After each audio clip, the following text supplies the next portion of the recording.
চলো তোমাদের আজকে আমি দেখাবো আমার পয়লা বৈশাখের শাড়ি। ট্যান ট্যান, প্রথমেই দেখো এগুলো হচ্ছে চান্দেরি কটন। এই যে এখানটা ইঞ্চি পার, এটা আর খুলছি না, মানে শাড়িটা ভীষণ সুন্দর নীল রঙের। আমি প্রথমে একটা অন্য কালার দেখেছিলাম, তো এটাই নিলাম। এই যে, আর তারপরে নেক্সট হচ্ছে এই শাড়িটা। এইটা আমার বাপির থেকে নিয়েছি আমি। এই যে ভীষণ সুন্দর কালারটা। এই যে এইরকম ব্লাউজ পিসও আছে, আর এইটা হচ্ছে আঁচলটা। এই যে এই শাড়িগুলো, এই যে ও এইটা আঁচলটা। ভীষণ পছন্দ হয়েছে এই শাড়িটা আমার। তো এই একটা শাড়ি, আর তারপর হচ্ছে এই একটা শাড়ি।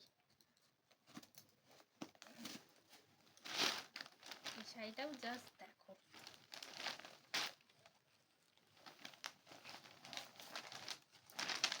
এই যে, তো কেমন হয়েছে আমার পয়লা বৈশাখের শাড়ি অবশ্যই কিন্তু কমেন্টে জানিও।